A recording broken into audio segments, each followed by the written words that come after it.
नमस्कार, prime news देख रहे हैं आप और मैं आपके साथ हूं चंदा यादव। बुलेटिन का आगाज करेंगे बड़ी खबर के साथ। और बड़ी खबर आपको बता दें, आज एनडीए नेताओं ने बिहार बंद बुलाया है। सुबह 7 बजे से दोपहर 12 बजे तक बिहार बंद रहेगा। बंद के दौरान इमरजेंसी सेवाओं को बाधित नहीं किया जाएगा। बीजेपी महिला मोर्चा को बिहार बंद की कमान सौंप दी गई है। उधर पीएम मोदी की मां पर अभद्र टिप्पणी के खिलाफ बिहार बंद का ऐलान किया गया है। ये बड़ी खबर इस वक्त की आपको बता रहे कि किस तरीके से आज एनडीए की तरफ से बिहार बंद का ऐलान किया गया। दरअसल आपको ये भी बता दें, बिहार के दरभंगा जिले में कांग्रेस के कार्यक्रम के दौरान प्रधानमंत्री नरेंद्र मोदी की मां को गाली दिए जाने के मामले में राजनीतिक बवाल जारी है। पीएम मोदी ने भी इस मामले को लेकर कांग्रेस और आरजेडी की आलोचना की थी। अब इस पूरे देश की मां बहन बेटियों का अपमान बताया था और यही वजह है इस घटना के विरोध में बीजेपी के नेतृत्व वाले एनडीए गठबंधन ने 4 सितंबर यानी कि आज बिहार बंद का ऐलान किया है।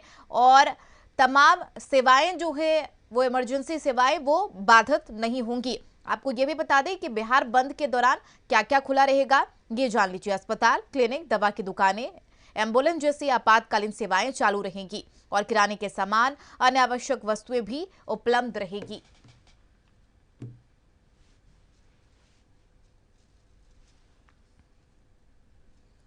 उधर जीएसटी पर मोदी सरकार का बड़ा फैसला। 33 जीवन रक्षक दवाइयों पर शून्य जीएसटी। पान, गुटखा, मसाले पर लगेगा 40% जीएसटी। 22 सितंबर से ये नए नियम लागू होंगे। नवरात्र के एक दिन पहले से लागू होगा ये फैसला। आम आदमी, किसान, मध्यम वर्ग को फायदा होगा। जीएसटी पर मोदी सरकार का ये बड़ा फैसला है और कह सकते हैं कि दिवाली से पहले बड़ा तोहफा। 22 सितंबर से नए नियम लागू हो जाएंगे। आम आदमी, किसान, मध्यम वर्ग को सीधे सीधे इसका फायदा मिलेगा। तो ये बड़ी और महत्वपूर्ण खबर आपको बता रहे कि किस तरीके से जीएसटी को लेकर ये बड़ा ऐलान किया गया है और इसके तहत आम जनता को बड़ी राहत देते हुए कई अहम चीजों पर या तो जीएसटी कम कर दिया गया है या फिर एकदम नील कर दिया गया है। अब ऐसे में वो कौन कौन सी चीजें हैं जिस पर जीएसटी खत्म कर दी गई है, ये भी आप जान लीजिए। जीएसटी ड्राई फ्रूट पर 12 से घटकर 5% है। खजूर पर जीएसटी 12 से घटकर 5%। ऐसे कई चीजें, खाने पीने की चीजें हैं जिस पर जीएसटी की दरों को घटा दिया गया है और ये सभी नियम 22 से लागू होंगे और नवरात्र के पहले दिन से इसकी शुरुआत होगी। जाहिर सी बात है, आम जनता को बड़ी राहत और दिवाली का बड़ा तोहफा।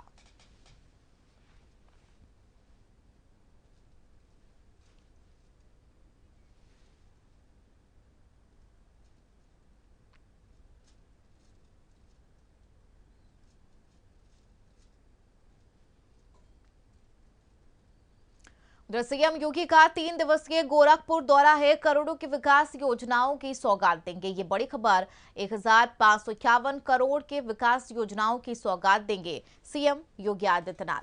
तो 3 दिवसीय दौरा है गोरखपुर का सीएम योगी आदित्यनाथ का और वहां पहुंचने से पहले तमाम तैयारियां चाक चौबंद है। इसके अलावा बताया जा रहा है कि 2251 करोड़ की परियोजनाओं की सौगात देंगे।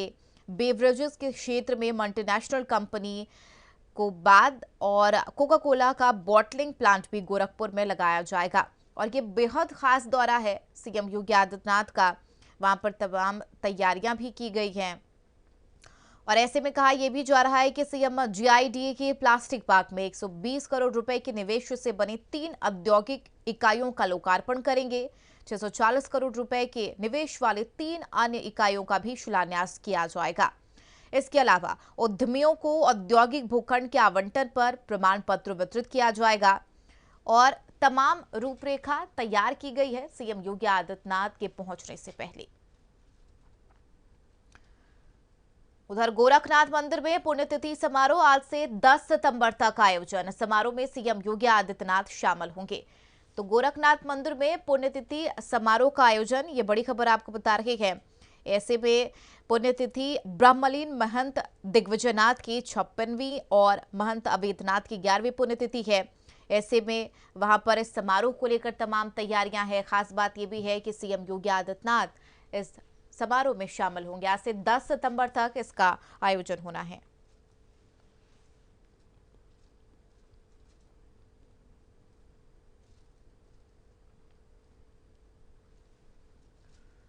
तो ये बड़ी खबर आपको बता रहे हैं, आज से 10 सितंबर तक इसका आयोजन होगा और गोरखनाथ मंदिर में पुण्यतिथि समारोह का खास तौर पर आयोजन है।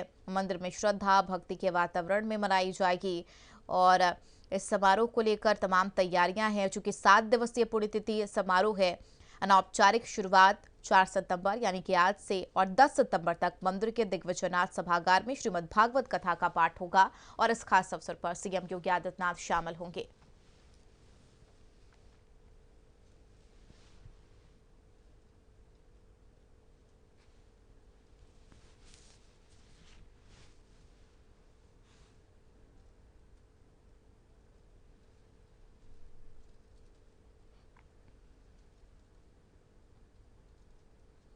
चलिए अब आपको सीधा लिए चलते हैं गोरखपुर, जहां पर सीएम योगी आदित्यनाथ जनता दर्शन करते हुए नजर आ रही है। लोगों की फरियाद सुन रही है। आप तस्वीरें देखकर अंदाजा लगा सकते हैं कि अमूमन अक्सर जब भी सीएम योगी आदित्यनाथ गोरखपुर पहुंचते हैं तो जनता की समस्याओं को सुनते हैं।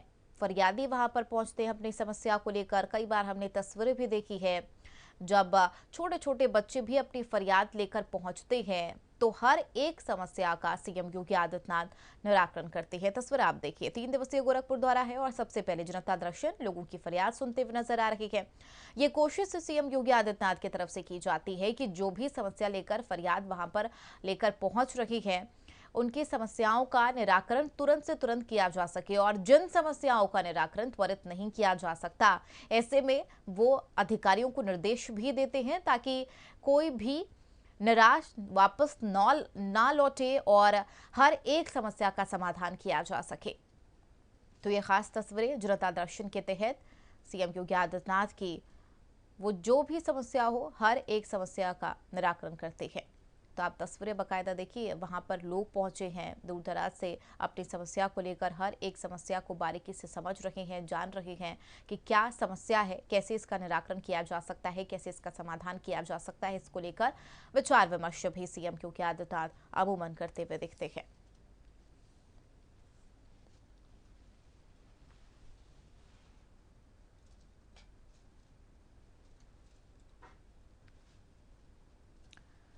उधर आज जोधपुर जाएंगे बीजेपी के राष्ट्रीय अध्यक्ष जेपी नड्डा और आरएसएस की बैठक में शिरकत करेंगे बीजेपी अध्यक्ष जेपी नड्डा। ये बड़ी खबर आपको बता रहे हैं, जोधपुर जा रहे हैं बीजेपी के राष्ट्रीय अध्यक्ष जेपी नड्डा और आरएसएस की बैठक में शिरकत करेंगे। ये बैठक बेहद महत्वपूर्ण है। बैठक इसलिए भी खास है, वहां पर तमाम तैयारियां की गई है और पूरी रूपरेखा तैयार की गई है कि कैसे वहां पर जेपी नड्डा पहुंचेंगे जोधपुर और दिल्ली से यहां शाम 7:30 बजे जोधपुर एयरपोर्ट पर पहुंचेंगे। 7 सितंबर को आयोजित होने वाले राष्ट्रीय स्वयंसेवक संघ अखिल भारतीय समन्वय बैठक में हिस्सा लेंगे और इस एक दिन पहले पहुंचने के पीछे कयास यही लगाए जा रहे हैं कि नड्डा के संघ प्रमुख भागवत के साथ अलग से भी खास बैठक हो सकती है। हालांकि राज्य और नड्डा की संभावित मुलाकातें की अटकलें भी तेज है।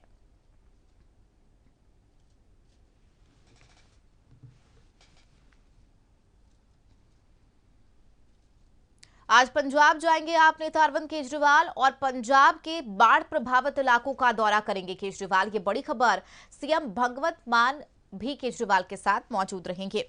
तो पंजाब में इन दिनों भारी बारिश और बाढ़ की गंभीर चुनौती से गुजर रहा है। गांव में पानी भर गया है, लोग सुरक्षित स्थानों की ओर शिफ्ट किए जा रहे हैं। राज्य में जिंदगी को फिर से सामान्य बनाने की कोशिश जारी है और यही वजह है कि खुद आम आदमी पार्टी के राष्ट्रीय संयोजक अरविंद केजरीवाल और मुख्यमंत्री भगवंत मान की जोड़ी लोगों के लिए एक मजबूत संबल और उम्मीद की सबसे बड़ी किरण बनकर सामने आई है। कहा जा रहा है कि आज केजरीवाल पंजाब पहुंचेंगे और वहां पर बाढ़ प्रभावित इलाकों का दौरा करेंगे, राहत कार्यों की प्रत्यक्ष समीक्षा करेंगे और प्रभावित परिवारों से मुलाकात कर उनका मनोबल भी बढ़ाएंगे।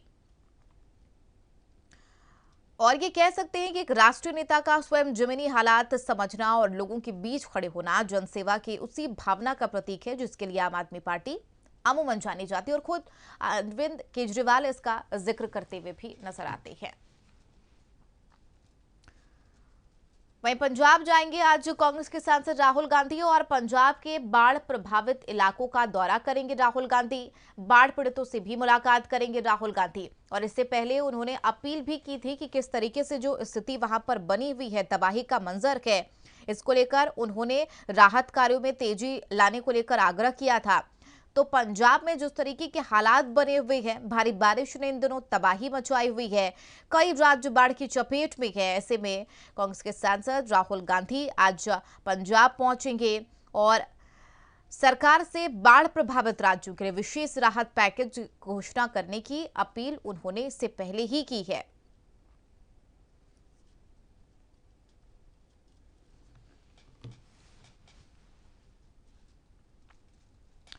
बढ़ेंगे आगे और आज पंजाब जाएंगे केंद्रीय मंत्री शिवराज सिंह चौहान। अमृतसर में बाढ़ पीड़ित किसानों से मुलाकात करेंगे शिवराज सिंह चौहान। अधिकारियों के साथ उच्च स्तरीय बैठक करेंगे शिवराज और उच्च स्तरीय बैठक में बाढ़ की मौजूदा स्थिति को लेकर चर्चा करेंगे। तो एक के बाद एक खास दौरा तमाम दिग्गज पहुंच रहे हैं पंजाब, वहां के हालातों का जायजा ले रही है। पंजाब दौरे पर है केंद्रीय मंत्री शिवराज सिंह चौहान। अमृतसर, कपूरथला और गुरदासपुर का निरीक्षण करेंगे। बाढ़ प्रभावित क्षेत्र में नुकसान राहत कार्यों पर चर्चा करेंगे और जो फसलों को नुकसान हुए हैं उसका भी जायजा लेंगे केंद्रीय कृषि मंत्री। किसानों से सीधे संवाद करेंगे और नुकसान का आंकलन भी करेंगे शिवराज सिंह चौहान।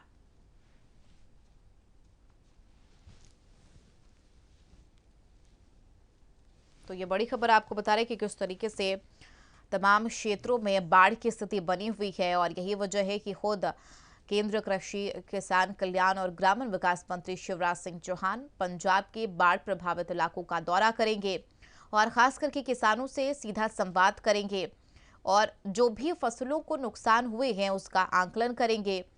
सीधे बाढ़ पीड़ितों से मिलने भी जाएंगे। मुलाकात के बाद अधिकारियों के साथ उच्च स्तरीय बैठक करेंगे और मौजूदा स्थिति को लेकर बातचीत और किसानों की मदद पहुंचाने के उपायों पर भी चर्चा करेंगे। एक और बड़ी खबर, आज शिक्षा मंत्रालय जारी करेगा NIRF रैंकिंग। शिक्षा मंत्री धर्मेंद्र प्रधान की उपस्थिति में यह रैंकिंग जारी होगी। देश के शैक्षिक संस्थानों को 16 श्रेणियों के तहत रैंकिंग मिलेगी। तो ये बड़ी खबर आपको बता रहे हैं और शिक्षा मंत्रालय की तरफ से हर साल प्रत्येक कैटेगरी और ओवरऑल कैटेगरी में टॉप इंस्टीट्यूट की लिस्ट जारी की जाती है और इस बार भी जारी की जाएगी। बताया यह भी जा रहा है कि आधिकारिक वेबसाइट पर ये जारी की जाएगी और लिस्ट जारी होने के बाद लाइव बताया जा रहा है कि तमाम रैंक को देखा जा सकता है। हालांकि पिछले साल ओवरऑल कैटेगरी में IIT मद्रास ने टॉप किया था, दूसरे नंबर पर IISc बेंगलुरु, जबकि तीसरे नंबर पर IIT बॉम्बे। तो हर साल शिक्षा मंत्रालय द्वारा बेस्ट कॉलेजों की लिस्ट जारी की जाती है और इसकी शुरुआत साल 2016 से की गई थी।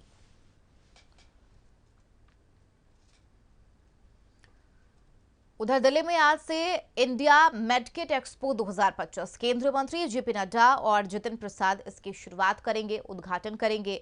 भारत की मेडटेक ताकत और नवाचार इसमें प्रदर्शित होंगे।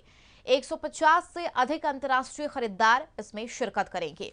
ये बड़ी खबर आपको बता रही है कि किस तरीके से एक्सपो का आयोजन और इसके तहत तमाम तैयारियां की गई है।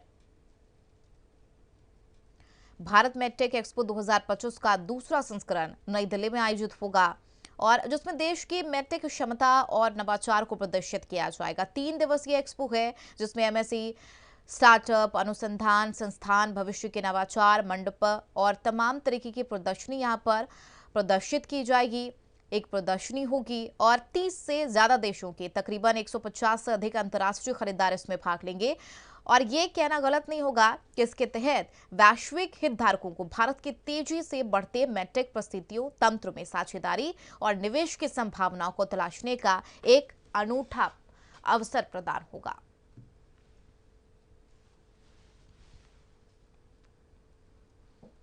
एक और बड़ी खबर, एसपी के अध्यक्ष अखिलेश यादव का आज कन्नौज दौरा है। दोपहर 12:30 बजे लखनऊ से ठठिया पहुंचेंगे। दिवंगत ब्रजेश राठौर के घर जाकर उन्हें श्रद्धांजलि अर्पित करेंगे। इंदरगढ़ और उर्मदा भी जाएंगे अखिलेश यादव। एसपी नेताओं के घर भी जा सकते हैं अखिलेश यादव।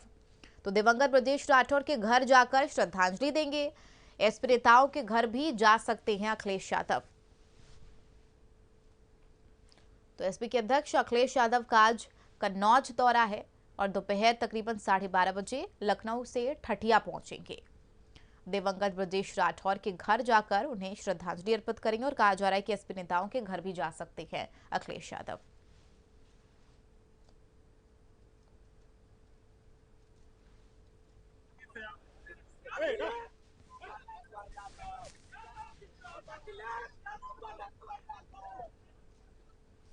उधर बाढ़ बारिश से देश के कई राज्यों में तबाही है। ये बड़ी खबर। उत्तर प्रदेश, पंजाब, दिल्ली, जम्मू कश्मीर में भारी तबाही। पानी के सैलाब, कई इलाके जलमग्न हुए हैं। पानी में मकान डूबे हैं, कैंप को ठहरे हुए लोग हैं। और पंजाब, हरियाणा, हिमाचल प्रदेश में बारिश, बाढ़ लगातार जारी है। तस्वीरें आप देखिए और इससे अंदाजा लगा सकते हैं कि वो चाहे राजधानी दिल्ली हो, उत्तर प्रदेश के तमाम इलाके हों, पंजाब हो या फिर पहाड़ी इलाके, हर तरफ जल सैलाब है, जलमग्न स्थिति है। वो चाहे सड़कें जलमग्न हो, इसकी वजह से सरकार एहतियात बरत रही है। लोगों से सतर्क रहने के लिए भी कहा गया है कि अगर आप बहुत ज्यादा जरूरी हो तभी घर से बाहर निकले और जो बाढ़ प्रभावित इलाके हैं उन क्षेत्रों में आप जाने से बचे।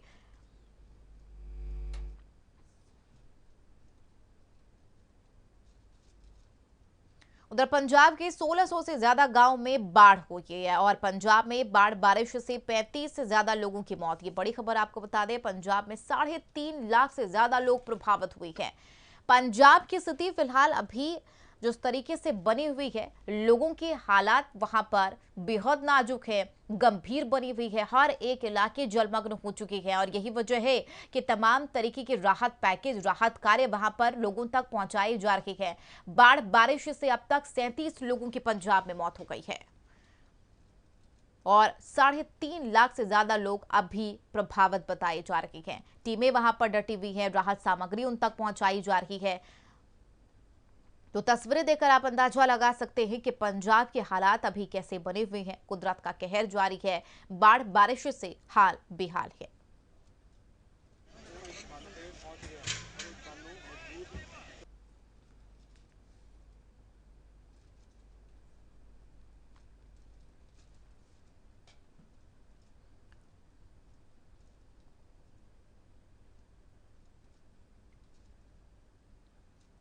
खबरों में बढ़ेंगे आगे। मुजफ्फरनगर में भारी बारिश के चलते बच्चों की सुरक्षा को ध्यान में रखते हुए जिलाधिकारी उमेश मिश्रा ने 4 सितंबर को कक्षा 1 से 12वीं तक के सभी स्कूलों में छुट्टी घोषित कर दी है। उधर बीएसए संदीप कुमार ने यह आदेश जारी किया। जिला प्रशासन ने खराब मौसम और संभावित खतरे को देखते हुए एहतियाती कदम उठाया है, जिससे बच्चों को किसी भी प्रकार की असुविधा न हो।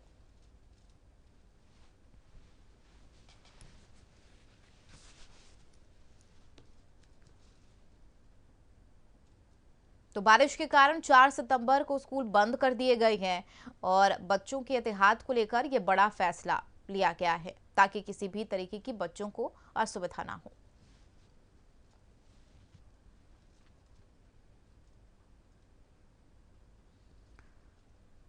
उत्तर प्रदेश के हमीरपुर जिले में फसल बीमा योजना में बड़ा फर्जीवाड़ा सामने आया है। डीएम घनश्याम मीणा के आदेश पर तहसील राठ और सरीला के कई गांव में फर्जी पंजीकरण का सरकारी योजना का अनुचित लाभ उठाने वाले तकरीबन 10 लोगों पर एफआईआर दर्ज कराई गई है। आरोपियों ने बंजर नाला, वन विभाग और सरकारी जमीनों पर झूठा फसल बीमा कर लिया था। जालसाजी में जनसेवा केंद्र संचालकों की भूमिका भी संदिग्ध मानी जा रही है। उधर मामला उजागर होते ही प्रशासन में हड़कंप मच गया और जांच जारी है।